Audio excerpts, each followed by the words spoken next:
기독교인이라면 제목이 좀 그렇죠. 여러분 다 기독교인이기 때문에 오늘 말씀 끝에 내가 기독교인이라면 마땅히 이래야 되는구나 라고 하는 그런 이해와 또 그런 다짐들이 있으시길 바랍니다. 여러분, 기독이란 말은 그리스도의 그 한자 표기입니다. 그러니까 그리스도교, 그것이 기독교인데 그러면 이제 그리스도가 뭡니까? 이런 이제 질문을 하면 좀 당황스럽죠. 왜 그렇게 문제 같지도 않은 문제를 내시나요? 뭐 그런 마음이 들면서도 또 막상 답을 하려고 하면 뭔 말을 어떻게 해야 될지 모르기 때문에 그렇게 당황스럽습니다. 제가 그리스도가 뭐지요? 라고 묻는 거는 무슨 복잡하고 깊은 내용을 묻는 게 아닙니다. 그냥 기본적인 개념부터 이렇게 질문을 해보는 겁니다. 근데 의외로 잘 몰라요. 수없이 들었지만 또 까먹고 그래요. 자, 우리가 메시아라고 하면 그 메시아는 히브리어입니다. 그 뜻은 기름 부음을 받은 자라는 뜻이에요. 자, 히브리어 메시아를 헬라어로 번역을 하면 그리스도가 되는 겁니다. 그러니까 늘 성경에 그리스도가 나오면 그건 메시아고 메시아가 나오면 그건 그리스도다, 이렇게 이해를 하면 되는 거죠. 같은 단어의 번역이기 때문에 그렇습니다. 그리고 메시아가 히브리어고 그리스도가 헬라어이며 그 둘 다 같은 말이기 때문에 뜻은 기름 부음을 받은 자라고 하는 거, 이제 요 정도는 기본적으로 알고 계셔야 성경의 이제 상식적인 사람이 되는 거죠. 우리 중에 이제 혹시 또 모르시고 계신 분들이 있을 수도 있을 겁니다. 잘 숙지를 해 주시기 바래요. 자, 이제 이 다음에 여기까지는 뭐 별거 아닌데 제가 이제 조금 더 설명을 해드리면 더 헷갈릴 수도 있을 것 같아서 갈등을 좀 하다가 우리 화두계 성도님들의 그 수준이 높다는 걸 제가 알고 있기 때문에 조금 더 한번 여기서 분명하게 해보기로 하겠습니다. 자, 그러면 그 그리스도는, 즉 메시아는 구세주인가요? 이렇게 물으면 어떻게 답을 해야 됩니까? 우리는 이제 구세주에 대해서 우리가 알고 있는 게 있습니다. 그야말로 우리를 구원하실 분이죠. 세상에 딱 한 분. 누구냐면 예수님입니다. 예수님이 구세주인 건 분명합니다만 메시아나 그리스도가 구세주다라고 하면 그건 어떤가요? 이건 맞는 말입니까? 틀린 말입니까? 자, 이제 여기서 이제 포인트를 좀 잘 짚고 가셨으면 좋겠습니다. 자, 우리는 예수를 알고 있습니다. 나사렛에서 태어난 목수의 아들 예수, 우리의 그 주인공 예수. 왜 이렇게 이제 설명을 합니까? 예수라는 이름을 가진 자들이 많으니까 이름만 예수여서는 안 되고 우리가 알고 있는 바로 그분, 그 한 분, 그 예수만이 구세주입니다. 자, 그런데 우리는 이미 그 예수님을 알고 또 믿고 있기 때문에 메시아, 즉 그리스도는 예수다, 이제 그렇게 생각합니다. 그래서 이미 이제 우리가 지금 알고 있는 진리성으로는 그리스도, 즉 메시아가 예수다, 그렇게 봐도 또 그렇게 말을 해도 큰 상관은 없습니다만, 자, 논리적으로는 A는 B다라는 명제가 참여되려면 그 B가 A보다 커야 되는 거예요. 자, 개는 동물이다, 이거 맞는 거죠. 왜? 동물보다 개가 큰 개념이니까. 근데 동물은 개다, 그러면 틀린 거죠. 바로 그런 것처럼 메시아, 즉 그리스도가 예수다라고 하는 것은 이건 맞는 겁니까? 아니면 예수가 그리스도다, 즉 예수가 메시아다라고 하는 게 맞는 겁니까? 논리적으로 따지자면 예수가 큰 개념인지 그리스도나 메시아가 큰 개념인지를 따져야 되는 거죠. 근데 우리가 너무나 잘 알다시피 예수는 우리가 알고 있는 그분 딱 한 명이고, 그 다음에 그리스도와 메시아, 그 뜻이 뭐라고 그랬죠? 기름 부음을 받은 자. 근데 왜 기름을 붓나요? 복잡한 설명 다 빼고 구약에서 왕이나 선지자나 뭐 그렇게 좀 권세 있는 사람들이 취임할 때는 기름을 붓습니다. 그러니까 순전히 기름 부음을 받은 자를 메시아, 즉 그리스도라고 한다면 구약에서도 상당히 많은 사람들, 예를 들면 왕이 된 사람이나 선지자나 제사장이 된 사람들, 이렇게 상당히 많은 사람들이 메시아, 즉 그리스도가 되겠죠. 그러니까 개념만 본다면 원래는 메시아, 그리스도는 많습니다. 그러니까 그리스도나 메시아라는 개념은 우리가 알고 있는 구세주 예수 그 한 분보다는 더 많으니까 더 큰 개념이죠. 그래서 예수는 그리스도다, 혹은 예수는 메시아다, 요건 진리성도 맞고 논리적인 것도 맞습니다만, 그리스도는 예수다, 혹은 메시아는 예수다, 그렇게 말하면 개념적으로 논리적으로는 요거는 잘못된 말일 수 있다라는 거예요. 자, 그런데 정황상, 상황상, 역사성상 이제는 메시아는 예수다, 혹은 그리스도는 예수다라고 말해도 그 진리에 있어서는 틀리지 않게 된 거죠. 그러니까 이스라엘 역사 속에서 좀 많은 메시아, 기름 부음 받은 사람이 꽤 많겠지만 좀 특별한 메시아, 저 창세기 때부터 그 어떤 하나님의 약속의 중심으로 전해오는 그 그리스도가 오신다는 것을 유대인들이 긴 역사 속에서 감지를 계속하면서 신약까지 내려왔기 때문에 신약 시대에서는 그들이 갈망하는 메시아, 즉 그리스도는 뭔가 구약에서부터 특별한 하나님의 구원 사역을 이루실 어떤 독보적인 존재로서의 메시아, 그러니까 그 특별한 한 명으로서의 그리스도, 거기에 집중하게 된 것입니다. 그러니까 유대인들이 그냥 일반적인 왕이나 선지자를 기다렸던 게 아니죠. 아주 특별한, 온 세상을 다 구원시킬, 특히나 로마의 지배 밑에서 이스라엘을 해방시킬 아주 특별한 기름 부음을 받은 자, 그 한 사람, 그를 기다리고 있었습니다. 그래서 메시아나 그리스도라고 하면 원래의 뜻과 개념은 따로 있는 거지만 예수가 구세주임을 믿고 알고 있는 그런 차원에서 우리는 예수는 메시아 혹은 예수는 그리스도다라고 말하는 거죠. 그래서 결국은 신약 시대에 와서는 메시아나 그리스도라고 그러면 그들이 기다리고 있는 그 구약의 약속의 메시아를 말하는 개념이 되어버렸기 때문에 이제는 예수는 메시아다라고 말해도 되고 메시아는 예수다라고 말해도 되는 것이 되어버린 것입니다. 그렇게 개념을 여러분들이 아셔야 하는데 제가 뭐 하려고 이렇게 집요하게 개념을 말씀드리냐 하면 지금 우리가 하고 있는, 묵상하고 있는 이 요한복음은 이 요한복음에 딱 한 가지 주제만 말하라 라고 한다면 나사렛에 있는 목수의 아들인 예수가 구세주이며 그래서 너희들이 이제껏 기다린 그 메시아, 그 그리스도가 바로 이 예수다, 그거 하나를 가르치고 있는 것이 요한복음의 주제입니다. 그런데 뭐 그렇게 쉬운 걸 가르쳐요? 그 당시엔 이게 쉽지 않았다는 거예요. 늘 말씀드립니다. 그 당시에는 이걸 믿는 사람이 없는 거죠. 죽어라 그걸 안 믿더라. 이게 요한복음의 주제이자 한탄인 것입니다. 그러니까 제발 너희들 좀 믿어다오. 그래야 구원을 얻는다. 답답하다. 이게 바로 요한복음입니다. 여러분, 구원이란 말을 다른 말로 하면 영생이라고도 하는데 영생과 구원은 같은 말인데 영생이라고 해서 무슨 장수만세의 개념이 아닙니다. 영생이라는 건 영원히 산다는 거지만 어떤 내용이냐, 하나님과 온전하게 함께 있는 존재, 그게 사실 영생의 근본적인 그 의미인데 하여간 구원이나 영생이나 같은 개념입니다. 자, 우리는 어떻게 영생을 얻습니까? 우리 어떻게 구원을 얻습니까?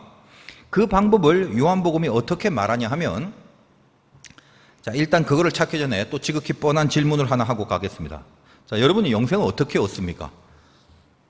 다시 말해서 구원을 어떻게 얻습니까? 여러분 뭐 대부분 지금 속으로 예수 믿어야 됩니다 그러실 거예요. 근데 만약에 뭐 그 정도도 모르신다면 아직은 한참 더 다니셔야 되겠죠. 물론 예수를 믿어야 영생 얻습니다. 그렇다면 그 예수를 믿어야 된다는, 그 믿는다는 걸 요한이 복음서에서 좀 더 자세하게 표현을 했는데 그걸 한번 좀 살펴보겠습니다. 그 유명한 요한복음 17장 3절입니다.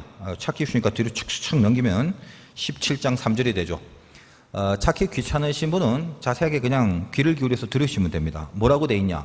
영생은, 다시 말해서 구원은 이 말이죠. 영생은 곧 유일하신 참 하나님과 그가 보내신 자 예수 그리스도를 아는 것이니라, 이렇게 돼 있어요. 우리가 보통 보면 그냥 믿는 것이니라 하면 그냥 뭐 쉽게 넘어가는데 왜 하필 아는 것이다라고 했을까? 여기 안다라는 헬라어 기노스코는 체험적인 지식을 말하는데 서로 부부지간에 안다, 그런 의미입니다. 세상에 부부지간에 아는 것처럼 깊이 아는 게 어디 있겠습니까? 그냥 정보를 알고 있는 그 차원이 아니라 인격과의 교류를 이루고 관계를 하는, 이 관계를 의미하는 것입니다. 호세아를 제가 설명할 때 여러분 잊어버렸을지 모르겠지만 힘써 여호와를 알자라고 할 때 그 안다라는 개념과 같은 것입니다. 그러니까 예수를 믿는다는 것, 그 믿는다는 건 정확하게 말하면 아는 것이다라고 요한복음이 그렇게 더 자세하게 설명을 하고 있는 거죠. 여기가 너무너무 중요한 부분입니다. 여러분이 구원을 위해서 예수를 믿고 영생을 위해서 기독교를 믿는데, 그러면 예수를 알아야 영생을 얻는다는데 과연 저나 여러분들은 예수를 그 알아야 하는 기노스코, 그 알고 있는 거, 그건 맞냐 이 말이에요. 정말 예수를 아시나요? 이겁니다. 자, 요한복음은 태초에 말씀이 계시니라, 이 첫 문장을 필두로 해서 뭐가 기독교인가, 여기에 대한 설명과 이해를 의도하고 있는 성경이라 이렇게 봐도 무방합니다. 다시 말하면 예수가 그리스도고 그 예수로 말미암아 구원을 받게 된다는 것이 핵심 중에 핵심인데, 이 요한복음의 특징은 그렇기 때문에 주님이 자기가 누구인지에 대해서 헬라어로는 에고 에이미라고, 영어로는 I am이랍니다. 내가 누구냐라는 자기 정체를 알리는 것에 주력하고 있다는 것을 알게 됩니다. 여러분들이 익숙하게 들어온 나는 생명의 떡이다, 나는 세상의 빛이다, 나는 양의 문이다, 나는 선한 목자다 등등 이런 익숙한 표현들이 요한복음에 굉장히 많이 나오고, 이 요한복음에서 주님은 내가 누군지에 대해서 참 많은 설명을 하고 있죠. 왜 그렇습니까?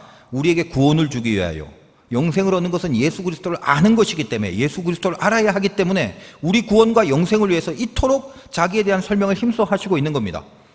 그래서 아예 시초부터 태초에 말씀이 계신다라고 말했고 그 말씀은 곧 하나님이시다라고 선포를 합니다. 우리는 알다시피 그 말씀이란 성육하신 예수님을 말하고 있다는 걸 알고 있죠. 그래서 요한복음에서는 말씀이란 단어가 나오면 이꼴 예수님이라고 봐도 무방한 것입니다. 그러니까 아예 시작부터가 예수가 하나님이고 예수가 그리스도고 메시아며 하나님이시다라는 것을 선포하면서 찬란하고 거창하게 시작을 딱 했는데 문제가 뭐냐? 빛이 세상에 왔는데 어둠이 그 빛을 깨닫지 못한다라고 합니다. 이 추상적인 말들이 무슨 뜻이냐면 그냥 쉽게 말해서 이 예수가 이렇게 찬란하게 왔는데 세상이 그를 메시아로 안 받아들이더라, 그 말을 하는 거예요. 이것이 신약 시대의 그 아이러니한 유대인들의 가장 큰 맹점인데 이 아이러니함이 이게 기독교 역사에서 가장 고질적인 병폐가 되어서 내려오고 있다는 사실을 인지를 하셔야 됩니다. 제일 먼저 잘 믿어야 될 대상들이 유대인들이요. 근데 어쩌면 그렇게 솔선수범하면서 안 믿더냐 말이다, 이거죠. 이게 요한복음이에요. 이것이 요한복음의 한탄이란 말이에요. 쉽게 말하면 여러분 이 땅에서 교회가 있다. 교회에서 누가 예수를 제일 잘 믿어야 합니까? 그냥 그렇게 쉽게 말하는 거예요. 당연히 목사가 제일 잘 믿어야 하는 거죠. 근데 실제로 보니까 목사가 제일 예수를 안 믿더라. 그러면 이게 무슨 이상한 몰골이겠습니까? 근데 지금 복음서의 신약 시대가 그 모양과 동일한 상황이란 말이에요. 여러분들도 잘 한번 생각해 보세요. 처음에 은혜 받고 믿음이 생겼을 때 한번 추억을 해보세요. 여러분 예수 믿은 지 오래된 사람이 많잖아요. 인생에 있어서 내 믿음이 제일 좋았을 때가 언제였나요? 모르긴 해도 대부분은 좀 순수했을 때가 아니었나 싶습니다. 좀 젊었을 때. 저도 경험상 고등학교 때 예수를 믿었는데 그 이후에 지금까지 목사가 되면서 얼마나 많은 지식과 경험들이 쌓여 있겠습니까? 그런데도 불구하고 믿음이라는 거 오로지 그 순수함만 따진다면 그때 제가 처음 믿었던 그 학생 때 그 믿음만한 적이 별로 없다라는 것을 깨닫게 돼요. 이거저거 덕지덕지 많이 알다 보니까 오직 예수 한 분으로만 모든 것을 걸만했던 그때 그 마음의 자세가 쉽지 않다는 걸 알게 된다는 것입니다. 아마 여러분들도 다르진 않을 것입니다. 그래서 우리는 요한계시록의 말씀처럼 너의 처음 사랑을 버렸느니라, 이 말씀이 늘 질책이 되어서 다가오고 있습니다. 이런 말이에요. 엄청난 게 왔어요. 요한복음 1장부터 엄청나게 왔는데 아무도 몰라줘요. 그래서 1장부터 조짐이 별로 안 좋아요. 무슨 표현이 나옵니까? 자기 땅에 오매 자기 백성이 영접하지 아니하였으나. 여러분들 요한복음을 유심히 살펴보면 엄청나게 거창하고 찬란하게 시작되지만 꼭 빠뜨리지 않고 요런 말, 어둠이 깨닫지 못하더라, 자기 백성이 영접하지 아니하였더라, 이 불신앙의 표현들을 빼먹지 않고 요한이 기록하고 있다는 것을 발견할 수 있습니다. 그런 것들 중에 또 가장 큰 이슈가 제자들이죠. 제자라고 하면 예수님의 가장 측근에 있는 사람들 아닙니까? 근데 복음서에 등장하는 제자들의 에피소드들이 그 성령의 도우심이 있었던 그런 몇 번의 적시타를 빼고는 전신의 개념이 없고 철없는 그런 사람들이었다는 걸 아실 겁니다. 아직 저들은 예수가 누군지 모르는 거죠. 그들이 예수를 알기까지 시간이 많이 좀 걸렸습니다. 주님이 살아생전에 철들은 제자들이 별로 없어요.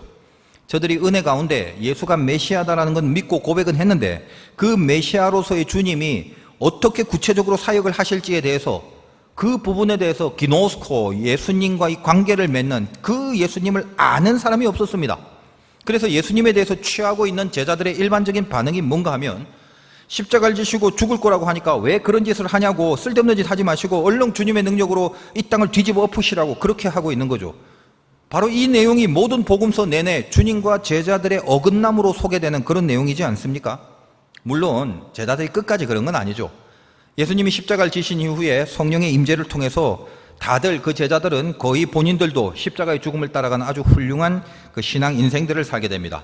그러니까 사람이 성숙해지고 또 온전해지려면 시간도 필요하고 연단도 필요하고 깨달음도 필요하고 등등 뭔가 성장하기까지의 시간이 좀 필요하긴 합니다. 자, 그런데 시간이 많이 지났는데도 조금도 자라나지 않는다면 그거는 심각한 거예요. 그건 다시 한번 살펴봐야 되는 문제예요. 생명이 있으면 자랄 수밖에 없습니다. 안 자랐다는 말은 생명이 없다는 말이에요. 제가 이제껏 예수 믿으면서 참 궁금한 게 있었어요. 다들 예수가 메시아며 그리스도며 우리의 구세주임을 믿습니다. 뭐 정도 차이는 있겠죠. 그러나 다 믿어요. 제자들처럼 그렇게 다 믿긴 믿어요. 근데 예수를 믿는데 왜 예수를 모르는 것 같이 사는지 그게 정말 궁금했었습니다. 교회만 다녔지 예수를 안 믿으니까 지금 저렇게 사는 거지 라고만 생각하고 있었는데 목회를 하면서 숱하게 점검을 하고 체크를 해보니까 예수를 안 믿는 게 아니더라고요. 믿긴 믿더라고요. 근데 예수 믿는 사람처럼 절대 안 살아요. 그래서 제가 참 오랜 기간 동안 이게 정말 이해가 안 되고 설명이 안 되는 겁니다. 그냥 예를 들면 그냥 안 믿는데 믿는 척하면서 교회만 들락거리는 인생이기 때문에 저 사람 원래 저런 식으로 살 수밖에 없어. 그렇게 이해를 하면 납득이 되잖아요. 당연히 안 믿으니까 교회만 들락거렸지 뭐 안 믿는 사람처럼 사는 게 당연한 건 아니겠습니까? 근데 믿더라고요. 여기서부터 헷갈리기 시작하는 거예요. 무슨 영화 같은 거 보면 조폭이나 깡패들이 평소에 막 악한 짓 하고 살다가 주일 되면 이제 두목쯤 되는 사람은 금박으로 된 큰 성역체 옆에 끼고 주일에 가족들하고 함께 이제 교회 가서 거룩하게 예배드리는 장면을 종종 영화에서 좀 봅니다. 또 외국 영화 같은 데도 뭐 마피아 같은 조직의 두목이 이렇게 성당에 다 가족하고 미사 드려가고 비슷한 장면들 많지 않습니까? 그러면 제가 전에는 그런 거 보면 뭐 영화니까 뭔가 그 말도 안 되는 모습을 일부러 이제 보여주면서 재미를 더하게 하려고 하는 줄 알았는데 점점점 살다 보니까 이게 지금 기독교의 현실 중에 상당히 어떤 비중을 차지하는 한 부분이라는 생각이 들게 된 거예요. 지금 여러분 그런 영화를 보면 그 영화의 장면들이 왜 말이 안 되냐라고 생각을 합니까? 어떻게 예수를 믿으면서 조폭의 삶을 계속 사는가? 그것 때문이잖아요. 근데 어찌 보면 우리가 조폭만 아니라서 그렇지 예수를 믿으면서 그렇게 살 수는 없는데 여전히 그렇게 살아서는 안 되는 삶을 계속 살면서 예수는 끝까지 믿는 사람으로 살아갈 수 있다는 사실이 경악할 노릇이더라 이 말이에요. 그건 영화가 아니라 현실에서도 충분히 그럴 수 있는 경우가 적지 않다는 것입니다. 이런 식이라면 예수를 믿는다는 표현을 함부로 대강할 수는 없다고 생각합니다. 믿으면 구원을 얻고 믿으면 영생을 얻는데 변함없이 동일하게 지 맘대로 살면서 나는 예수를 믿습니다라고 할 수 있는 겁니까? 그래서 우리에게 구원을 주는 그 믿는다라는 믿음이 무엇인지를 요한복음은 예수를 아는 것이다라는 더 깊고 진한 더 정확한 말로 표현을 한 것입니다. 안다는 게 뭐죠? 관계라고 그랬죠. 예수가 메시아다라는 것을 믿는 것과 그 예수가 메시아임을 믿기 때문에 나는 예수와 관계를 맺고 살아야 된다는 것을 믿는 거, 이건 다른 차원이에요. 후자에 대한 믿음이 진짜 믿음이죠. 이게 좀 어려운 말일 수도 있습니다만 사실을 믿으면 관계를 하지 않고 관계 없이 살 수 있습니다. 그러나 존재를 믿으면 관계를 맺게 되는 겁니다. 진짜 믿음이라는 건 사실을 믿는 게 아니라 존재를 믿는 거예요. 자, 산이 저기 있다라는 거, 이 사실을 믿는 건 나하고 상관없이 믿는 거예요. 근데 저기 산은 내가 올라가야 할 산이다라는 것을 믿는 것이 존재를 믿는 것입니다. 존재라는 건 그 자체가 생명과 뜻과 의미와 목적이 있는 것이기 때문에 그래요. 그러므로 예수가 메시아다라는 사실을 그냥 믿고 있는 건 믿음이 아니라 그 예수가 메시아이기 때문에 내가 그분과 반드시 어떤 관계가 돼야 된다는 것을 믿는 것이 진짜 믿음이고 그것이 존재를 믿는 믿음이 되는 것입니다. 여러분이 믿고 있는 건 어떤 경지입니까? 그걸 점검하시기 바라요. 요한복음에만 나오는 이 수가성 사건을 우리가 여러 번에 걸쳐서 묵상을 하는 이유가 있습니다. 요한이 작정을 하고 아주 처절한 심령으로 이 사건만큼은 반드시 기록을 해야 될 영적인 의도가 있기 때문이에요. 잘 믿어야 할 사람은 안 믿고 믿기 힘든 사람은 어찌 이렇게 이쁘게 믿는단 말이더냐, 그걸 밝히는 거예요. 그래서 참된 믿음이라는 건 결국 어떻게 확보될 수 있는 것인지를 가르쳐주고 싶었던 것입니다. 유대인의 삶을 보십시오. 진짜 믿고 있었는지. 그들의 행동과 그들의 말과 그들의 선택과 그들의 결정을 보라 이 말이에요. 예수와 관계된 삶을 살고 예수와 관계된 믿음의 삶을 살아가는지, 아니면 믿긴 믿는데 하나님에 대하여 살아계신 것, 메시아가 온다는 것도 다 믿는데 전혀 내 인생과 그 하나님과 관계 맺지 않는 인생을 살아가는지, 그 적나라한 신앙의 현실과 상태 앞에서 왜 이 땅에 예수가 오셨는데도 그를 메시아로 믿지 못하는가를 신랄하게 지적하고 있는, 그것이 복음서, 특히 요한복음이라고 그랬죠. 1장에서 엄청난 것이 세상에 왔음을 선포하지만 군데군데 틱틱 던져진 메시지가 무엇이라고 했습니까? 왜 이리 안 믿냐, 그거죠. 믿을 만한 종자들이 더 안 믿는 그 사태를 지적합니다. 바로 그것과 연결하여 2장에서는 갈릴리 가나의 혼인잔치의 기적을 적어 놓습니다.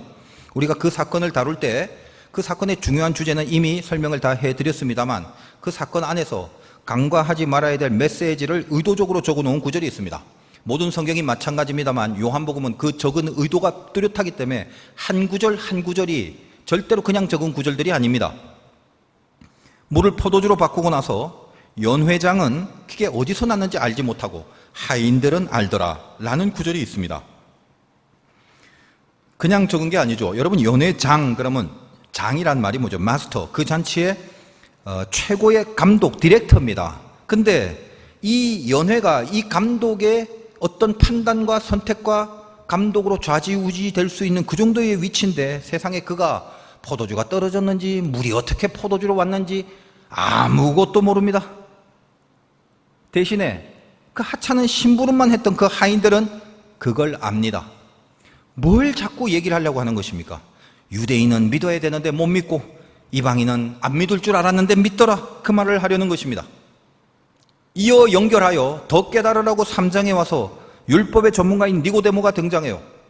그 최고의 율법의 사람 니고데모 어떤가요? 하나도 모릅니다. 말귀를 알아듣질 못합니다. 그리고 이제 4장에 와서 가장 천대받고 오히려 이방인보다 더 못한 종류로 취급받고 있는 그 사마리아의 여인이 믿습니다. 그리고 사마리아인들이 믿습니다. 유대인 중에 최고의 사람이 못 알아듣는데 이 여인은 예수를 알게 된 겁니다. 또 제자들조차 개념 못 잡고 있는데 이 여인은 물동이를 버려두고 자기가 믿은 것을 전하러 동네로 들어갑니다. 제자들은 사마리아를 혐오하면서 복음을 전하러 동네에 들어간 게 아니라 컵라면을 사러 들어간 거죠. 여인과 제자들이 동네로 들어가는 차원이 다릅니다. 영의 양식을 얻은 여인과 아직도 육의 양식만 집중하고 있는 제자들을 처절하게 대비시켜 놓습니다. 그러면서 이제 요한복음의 최초의 간증이 오늘 수가성 사건의 마지막에 등장하게 되는 것입니다. 갈릴리 가나의 초월적인 기적의 사건을 통해서도 절대 고백되지 못한 간증이 드디어 나옵니다. 뭐죠? 이제 39절 보겠습니다. 여자의 말이 내가 행한 모든 것을 그가 내게 말하였다 증언하므로 그 동네 중에 많은 사마리아인이 예수를 믿는지라. 예수를 믿는다는 표현이 처음 나옵니다. 41절 예수의 말씀으로 말미암아 믿는 자가 더욱 많아.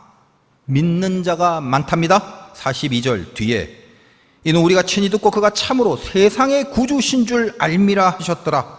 그가 참으로 세상의 구주신 줄 알미라. 드디어 이게 믿음이 여기서 안다라는 표현으로 바뀌는데 처음으로 이 믿음의 열매가 나온 겁니다. 예수를 메시아로 믿고 그와 관계를 맺은 열매를 말하고 있는 겁니다. 안다라는 표현까지 써서 이 믿음이 분명하고 진정하다라는 것을 다시 한번 확인시킵니다. 요한복음에서 예수를 믿었다라고 하는 고백은 그 고백의 첫 부분, 그 첫 멘트가 드디어 4장에 와서야 수가성 사건을 통해서야 등장하고 있다는 것입니다. 자, 그러면 정말 예수를 믿게 된 사건이 요한복음 중에 여기 4장에서 처음 나오는 것일까요?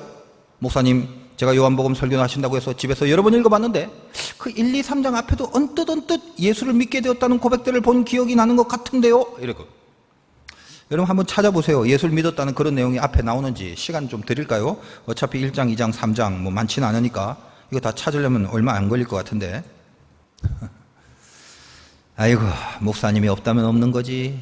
저는 의심 안 합니다. 이렇게 이제 믿음 좋은 분들이 많기를 바랍니다만 이 와중에 이제 눈썰미가 빠르신 분들은 근데 이건 뭐야? 하면서 눈이 둥그레지는 분들도 여기 보니까 한 명, 두 명 계십니다. 2장 11절을 볼게요.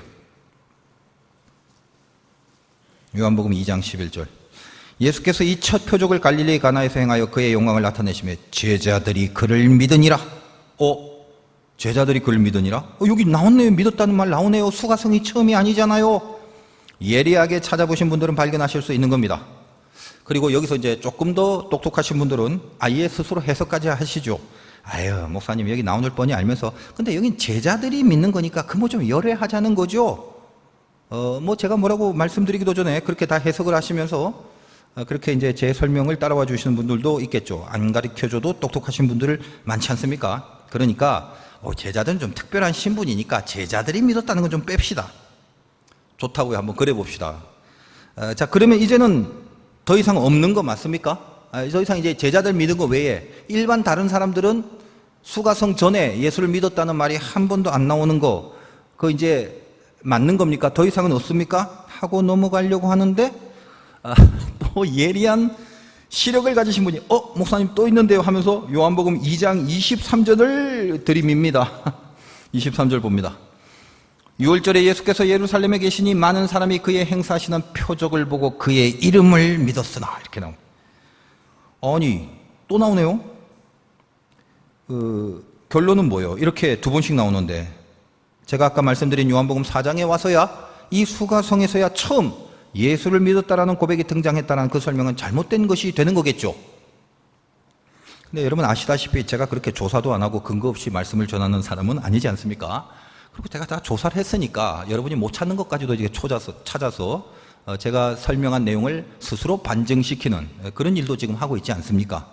자, 그럼 이제 본격적으로 이제부터 오늘 주제인 기독교인이라면이라는 제목에 다가가는 묵상을 하겠습니다. 수가성 사건 전에, 4장 전에 예수를 믿었다라고 고백되는 그 두 부분, 방금 확인한 거기를 주의해서 한번 보겠습니다. 2장 11절은 믿으니라 그 표현이 나오지만, 그것보다 여러분 기억해야 될 것은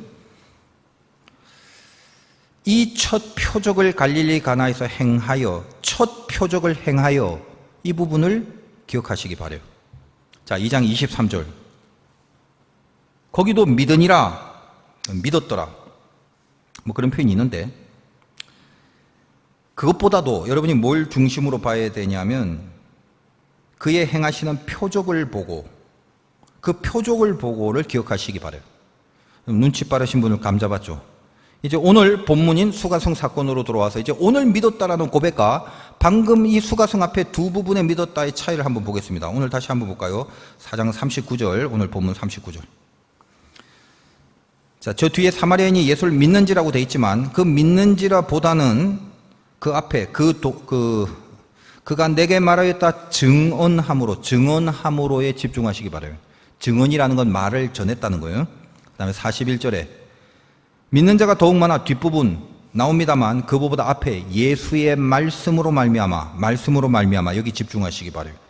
그 다음에 42절에 저 뒤에 구주인 줄 알미라 보다는 그 앞에 우리가 믿는 것은 네 말로 인함이니 이는 우리가 친히 듣고 말씀을 들었단 말이죠. 거기에 집중하시기 바랍니다. 자, 지금 제가 드리는 말씀의 요지를 파악하셨죠? 수가성 사건에서 처음으로 예수를 믿었다는 표현이 나왔다, 이렇게 제가 말씀드린 이유는 앞에서 믿었다라고 말한 것의 동기와 수가성에서 믿었다라고 말하는 동기가 근본적으로 다르기 때문입니다. 앞부분에는 전부 믿게 된 이유가 뭐죠? 표적 때문이었죠.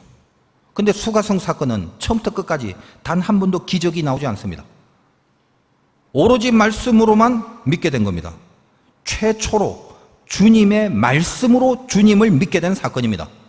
이 부분을 강조하기 위해서 여러분 다음 시간에 다루겠지만 병을 고치는 사건에서 예수님이 의미심장한 말씀을 하시죠. 요한복음 4장 저 뒤쪽 48절 다음 시간에 합니다만 보겠습니다. 48절에 예수께서 이르시되 너희는 표적과 기사를 보지 못하면 도무지 믿지 아니하리라. 주님이 맺히신 심정을 폭로하시는 장면입니다. 너희가 나를 믿는다는 거, 나를 안다는 거, 그것이 도대체 무엇을 근거로 혹은 무엇 때문에 믿는 것이더냐, 이런 말씀을 하시는 주님의 심정이 뭘까요? 표적과 기적은 분명히 있다. 그리고 표적과 기사를 통해서 믿음을 가질 수도 있다는 건 안다. 그런데 왜 그것 말고는, 그것 없이는 믿지를 못하느냐? 제일 중요한 거는 말씀인데 태초에 말씀이 계시니라는. 그래서 시작부터 태초에 말씀이 계신다, 그 말씀이 나라고 그렇게 선포하고 시작을 했는데도 왜 초월적인 능력이나 표적이나 그런 거 말고는 믿음이라는 게 안 생기더냐, 이 말씀을 하시는 거예요. 오늘 본문을 보면 수가성 여인을 통해서도 이 말씀의 차원이, 어떤 흐름이 있죠. 예를 들면 39절은 그 여인의 인생에 대해서 주님이 말씀을 전한 내용, 그게 믿음의 근거로서 그렇게 설명이 되고 있죠. 여자의 말이 내가 행한 모든 것을 그가 내게 말하였다 증언함으로, 주님이 증언한 게 뭐냐면 여인의 일생에 대해서 증언을 했단 말이에요. 그러다가 41절은 사마리아인들이 예수께 와서 자기들과 함께 유하기를 청했잖아요. 그리고 41절에 예수의 말씀으로 말미암아, 이때 이 말씀은 여인의 개인적인 인생을 간파하는 내용이 아니라 사마리아인들 앞에서는 순전히 순수한 복음, 예수님의 말씀을 전하신 걸 알 수 있습니다. 그 멸시받는 이방인보다 못한 저들이 예수의 말씀을 통해서 그 말씀을 근거로 믿음을 가지더라 이 말이에요.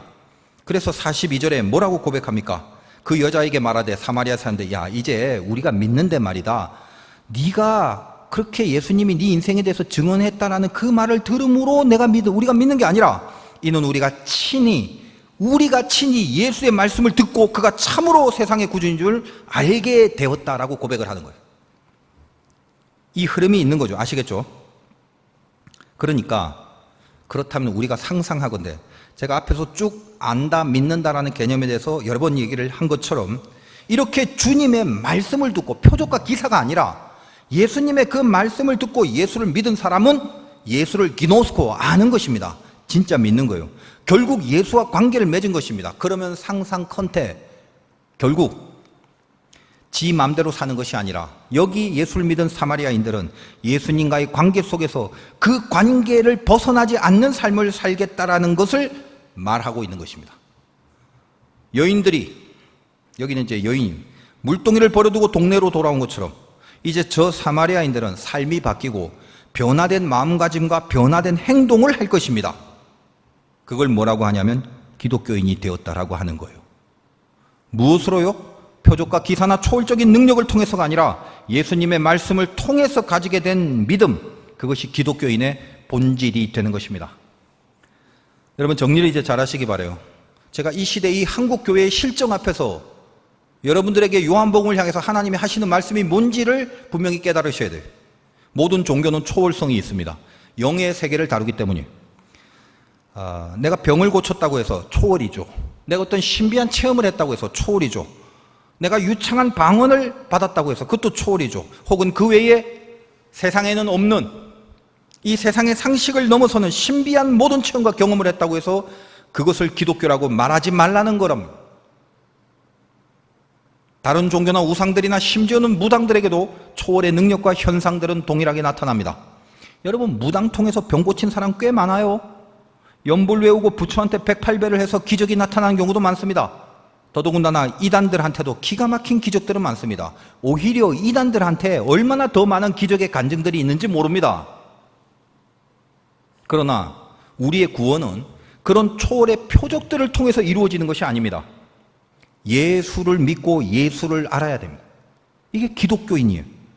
예수와 관계를 맺어야 됩니다. 태초에 말씀이 계시니라. 이 말씀이 하나님과 함께 계셨으니 이 말씀은 곧 뭐라고요? 사신우상이나 산신령이나 악령이나 무당이 아니라 이 말씀이 곧 하나님이시라.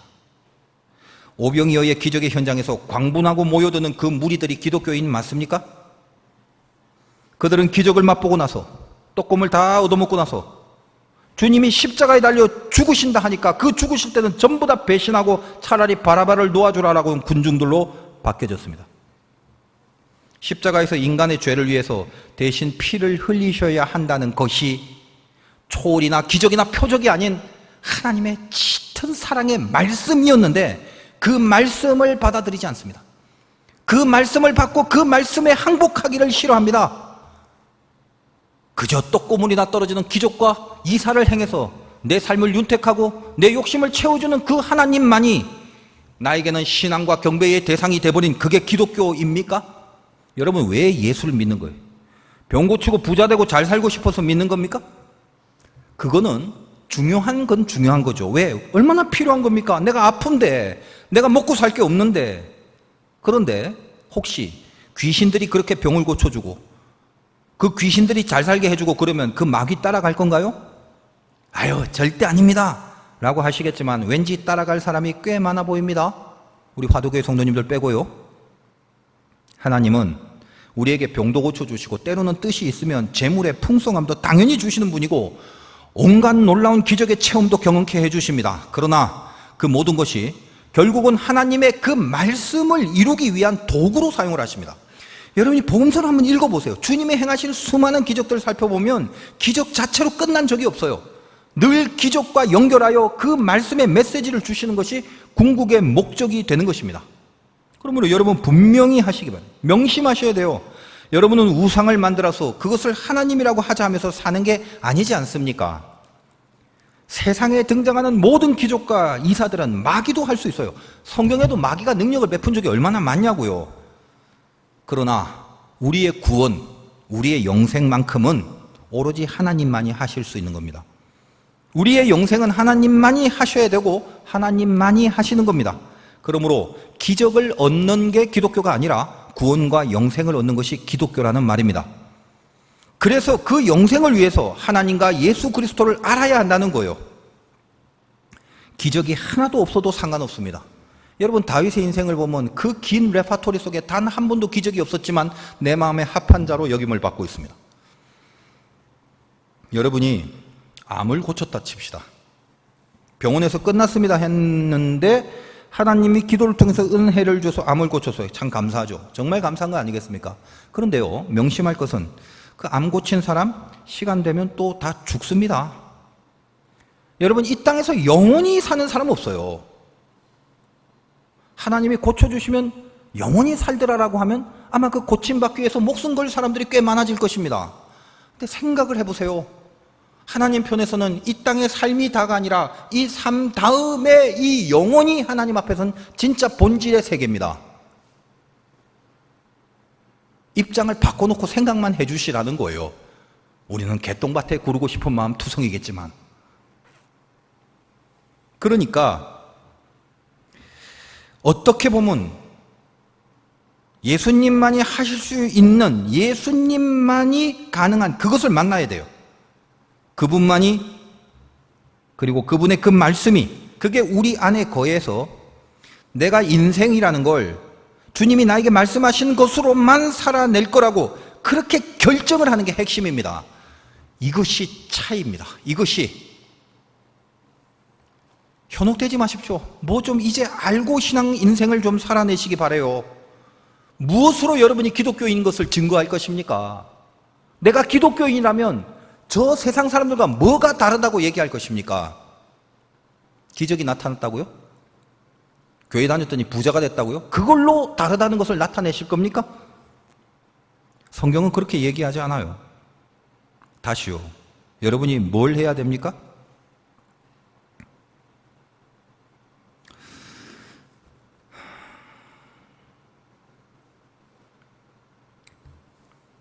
여러분이 예수 그리스도를 믿는다는 것을 오늘 이 예배를 통해서 너무나 그 뻔한 얘기를, 그 가장 기본적인 것을 한 번 정도는 이제 좀 틀림없이 점검을 해보는 그런 시간을 조금 가졌으면 좋겠습니다. 이 한국교회의 지금 시국을 보니까 제 마음에 이 메시지를 통해서 참 답답하고 가장 기본적인 걸 한번 점검해 보고 싶다, 이런 생각이 드는 거예요. 살아가잖아요. 인생이 있잖아요. 이 인생을 주님이, 예수님이 나에게 말씀하시는 것으로만 살아낼 거라고 그렇게 결정하는 것으로 나는 세상과 다른 기독교인이다 라고 증명하시기 바랍니다. 제발. 여러분 한국 교회뿐만 아니라 제 개인의 신앙생활 보더라도요, 처음에는 하나님이 일단 바다를 갈라주세요. 만나도 먹여주시고 반석에 물도 주십니다. 그렇게 하나님을 믿게 되고 나서 그 다음에 싸움을 걸어오십니다. 그걸로 끝내질 않아요. 무당처럼 병 고쳐주고 뭐 무당처럼 무슨 뭐 어떤 부적인 하나 써주고 끝 아닙니다. 은혜를 주고 구해주시고 먹여주시고 이적과 표적도 주시고 그리고 싸움을 걸어오신단 말이에요. 뭐요? 너 이제 어떻게 살 거냐? 이거요. 병 고쳐주고 재물도 받았지. 이제 내가 너에게 주는 말씀을 따라서 말씀이신 예수님과 상관이 있는 그 인생만 살아갈 것을 분명히 결정했냐? 그 싸움을 걸어오십니다. 여러분 한국교회가 저번 시간에도 말씀드렸다시피 얼마나 큰 은혜를 받고 이렇게 시작된 교회예요. 여러분 초창기 웬만한 병들 우리 다 고쳤어요. 얼마나 많은 기적과 이사와 표적들이 교회에 쏟아졌는지 모릅니다. 오죽하면 하늘산에 가면 강아지도 방언을 한다는 말이 있을 정도로 그토록 못났고 가난한 이 나라에 얼마나 많은 표적과 은사와 기사를 하나님이 주셨는지 몰라요. 홍해를 그냥 갈라주셔요. 그리고 우리 민족을 기독교의 종주국으로 만들어버리셨습니다. 그래서 이제는 기독교 국가인 저 유럽의 사명, 저기를 타락이 돼, 저기는 오히려 타락이 되고, 그 사명을 이 나라에 주셨는데 우리가 홍해를 건너와서 뭘 자꾸 받아먹고 살더니 받아먹는 것이 기독교인 줄만 알고 살아온 것입니다. 그러나 절대로 그것이 기독교가 아닌 것인데 자기를 기독교인으로 착각을 하고 살아오게 된 것입니다. 표적과 기사를 베풀어서 애굽에서 건져내온 후에 하나님은 우리 모두에게, 그리고 이스라엘 백성들도 마찬가지 광야의 싸움을 걸어오십니다.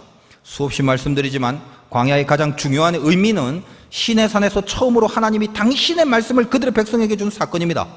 그런데 백성들이 금과 은에 정신이 팔리고 하나님은 병 고치고 기적 베푸시고 배를 풍성하게 부르게 해주시면 된다고 자기들의 우상을 하나님이라고 정해버리고 이름만 명찰만 하나님을 달아버리고 전혀 다른 종교를 믿고 살게 된 것입니다.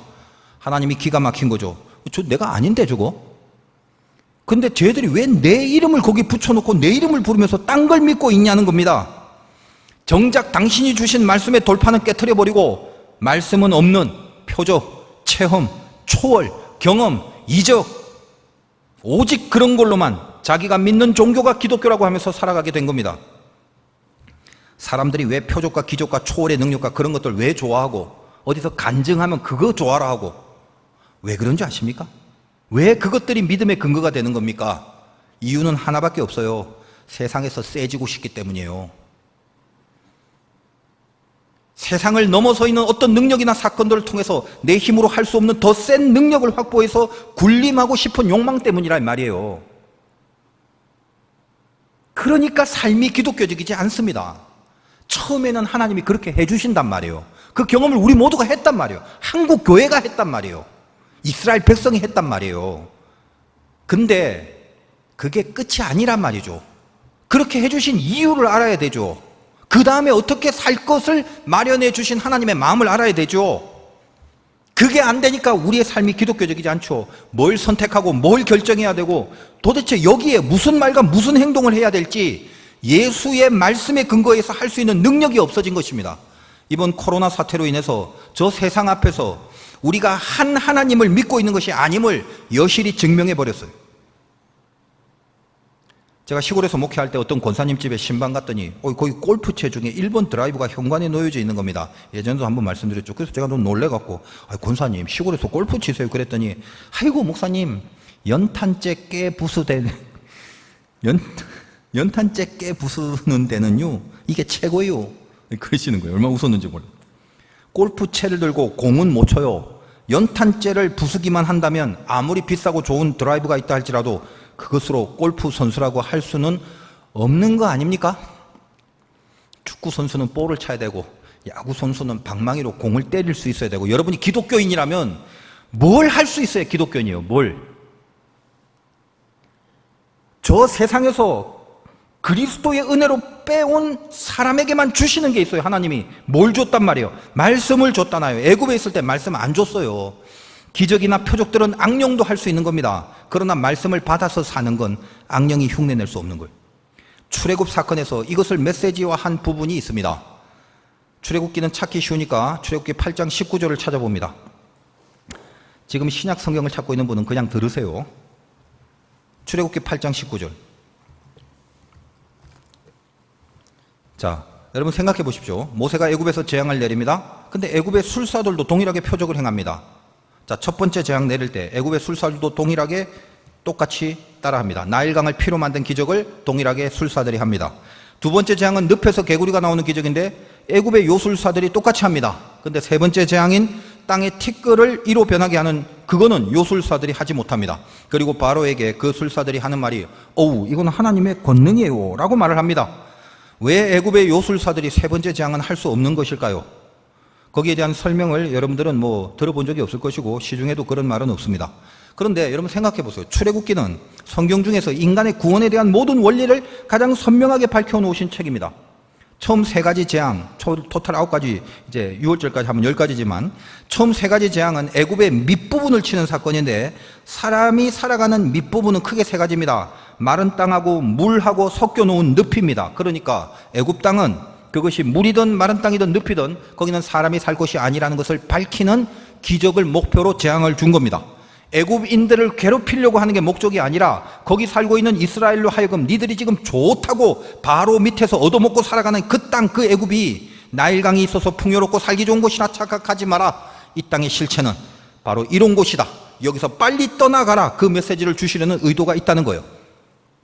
그래서 강을 피로 만들고 늪에서 개구리를 튀어게 나오고 이 땅의 티끌을 이로 바꾸는 그런 재앙을 줍니다. 근데 강을 피로 만들고 늪에서 개구리가 나오게 하는 표적, 그건 요술사들도 할 수 있는 것인데 마른 땅에서 티끌을 변하게 만드는 건 왜 따라하지 못하는 겁니까?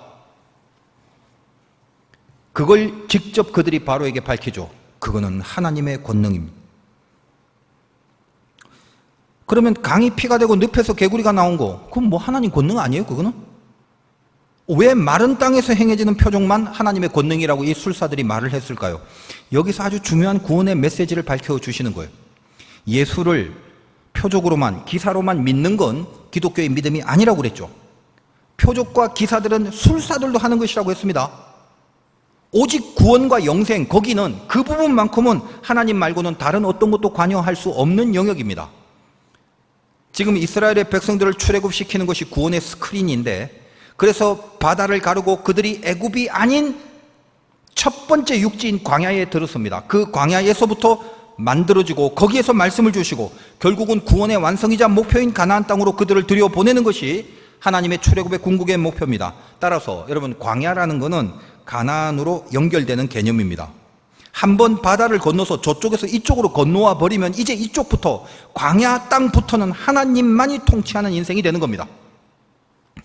세 가지 재앙의 사건을 이 출애굽의 전 스토리로 조금 확대를 해서 생각해 보자는 거예요. 자, 애굽의 군사들이 계속 쫓아옵니다. 그들은 적어도 이 광야라는 땅에 들어가기 전까지, 홍해 바다 직전까지 이스라엘이 걸어온 애굽 땅, 그걸 동일하게 밟고 따라온 겁니다. 그리고 바다 앞에서 하나님이 기적을 베푸십니다. 바다가 갈라지는 거죠. 근데 그 바다 사이를 걸어올 때 거기는 마치 바다가 갈라진 상태로 육지가 드러났지만 바다와 육지가 합하여진 늪과 같은 개념과 동일한 것입니다. 거기는 애굽의 군사들도 역시나 동일하게 바다가 갈라진 기적을 체험하면서 그 바다 사이를 이스라엘을 따라 걸어 들어가고 있었습니다. 그런데 결국은 애굽 군사들은 미처 다 건너지 못하고 바다가 덮임으로 수장이 되어버렸죠.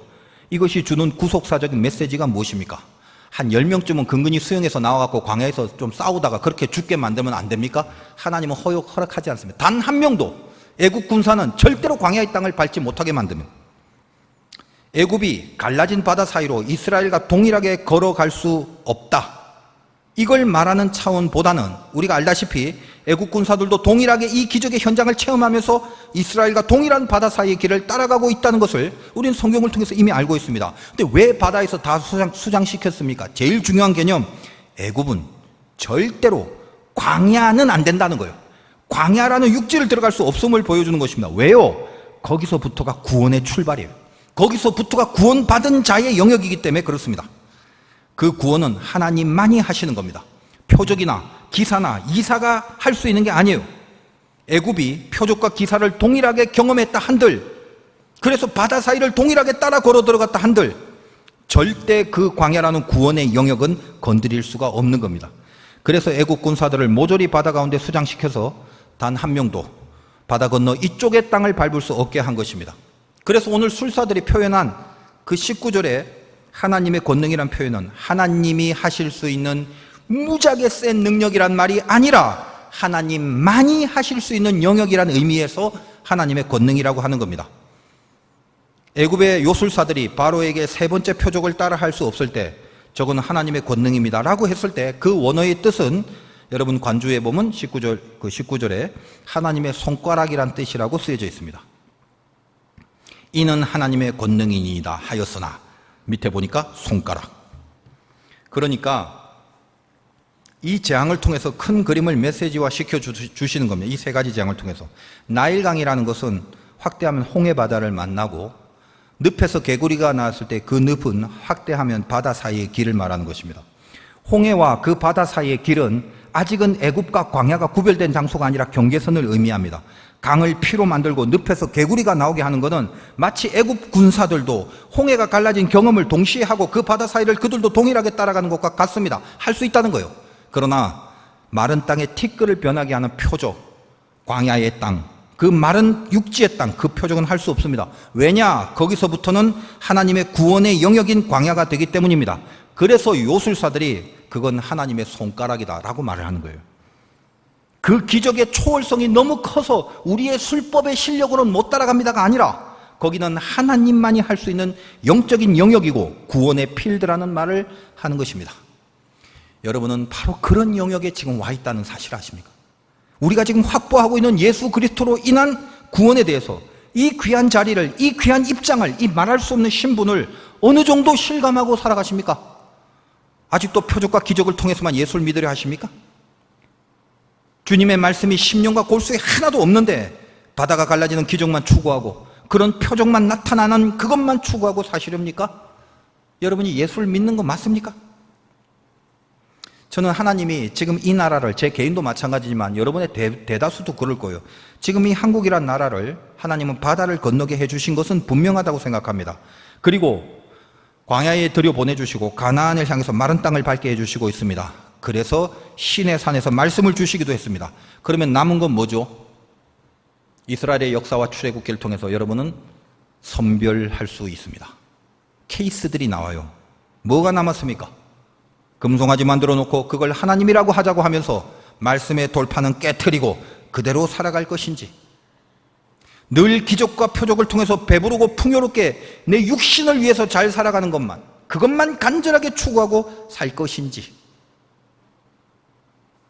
그러다가 못마땅하면 애굽을 다시 그리워하면서 다시 애굽 가고 싶다고 원망과 불평 속에 또 살아갈 것인지, 이런 모든 것들이 아니라면 이제 남은 건 여호수아와 갈렙처럼 하나님의 말씀에 전적으로 붙들려서 이 약속의 완성을 위해서 주의 말씀에 인생과 운명을 던져버리든지, 우리는 지금 그 광야에 있는 겁니다. 광야는 질병도 돌았고 재앙도 있고 전염병도 있었고 축복도 있고 넉넉함도 있고 결핍도 있었습니다. 그 모든 상황들은 모조리 다 하나님이 그 백성을 깨닫게 하셔서 하나님이 바라시는 기독교인으로 살아낼 것을 결단케 하시는 섭리들이었음을 알아야 됩니다. 지금의 우리의 모든 삶의 상황과 한국교회의 현실과 이 사태 가운데 여러분의 삶에 이 메시지를 한번 적용시켜 보시기 바랍니다.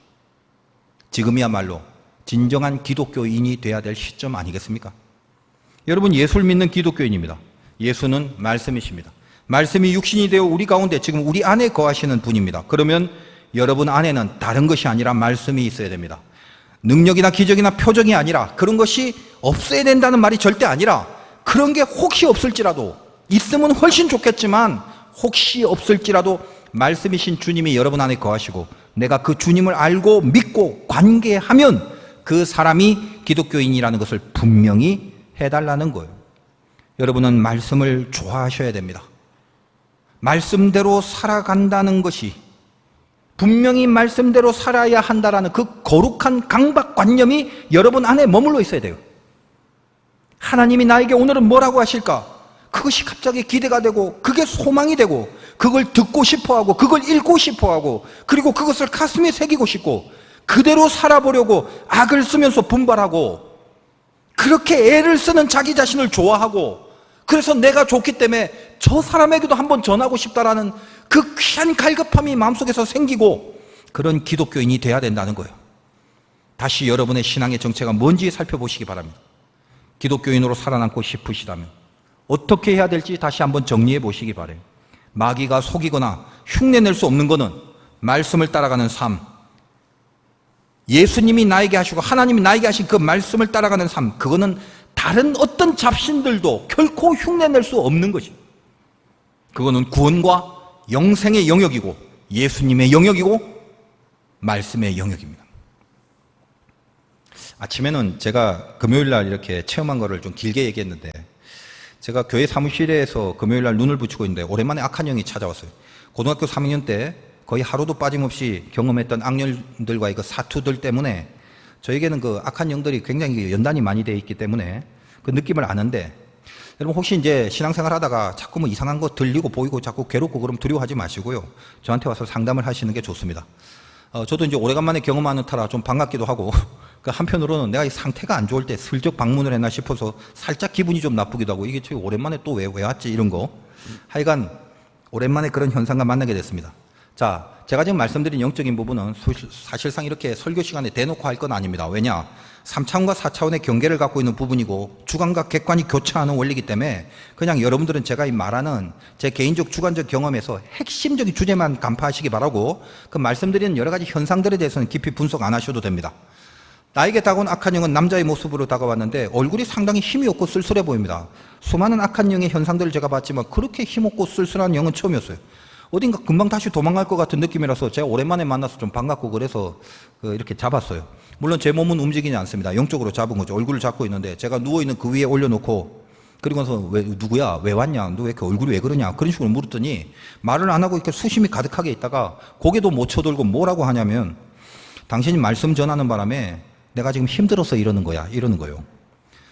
제가 이제껏 참 수많은 셀 수 없는 영적 체험을 많이 했지만 그 악령이 말하는 소리에 기분이 살짝 좋아진 적은 처음이에요. 그래서 자꾸 도망가려고 하는 걸 제가 손으로 좀 붙들고 더 있다 가라고 하려다가 싫다고 그러길래 예수의 이름으로 물러가라 하고 아주 멀리 보냈습니다. 그리고 이제 몸을 움직일 수 있게 되니까 벽을 향해서 이렇게 돌아 누웠는데 마음이 갑자기 기쁜 거예요. 힘이 되는 거예요. 여러분은 목사님 위해서 기도합니다. 목사님 얼마나 힘드시겠어요. 그렇게 저를 위하시면서 기도해 주신 분이 많다는 걸 알고 있습니다. 그러나 여러분이 아무리 알아도 반의 반도 모릅니다. 힘들겠죠. 부족하고 또 연약한데 늘 이 자체를 감당한다는 것 자체가 얼마나 힘이 들겠습니까? 또 시대도 또 악하고 또 시대가 더 힘이 들고.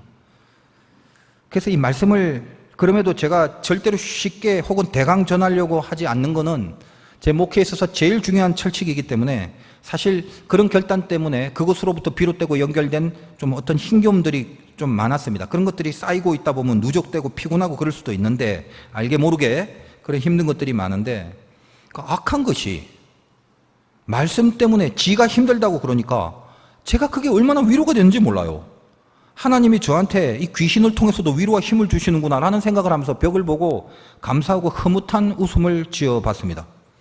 근데 제가 그 생각을 하면서 제 개인에게 느껴지는 경험을 왜 지금 여러분들에게 얘기하는 것입니까? 저에게만 주시는 위로가 아니라는 거예요. 제가 이 말씀을 전하면서 여러분도 동일한 하나님의 마음을 느껴보시라는 것입니다. 여러분이 기독교인이라면요, 말씀의 위력을 믿으시기 바라요. 여러분 안에 말씀이 들어가 있으면 마귀가 힘들어합니다.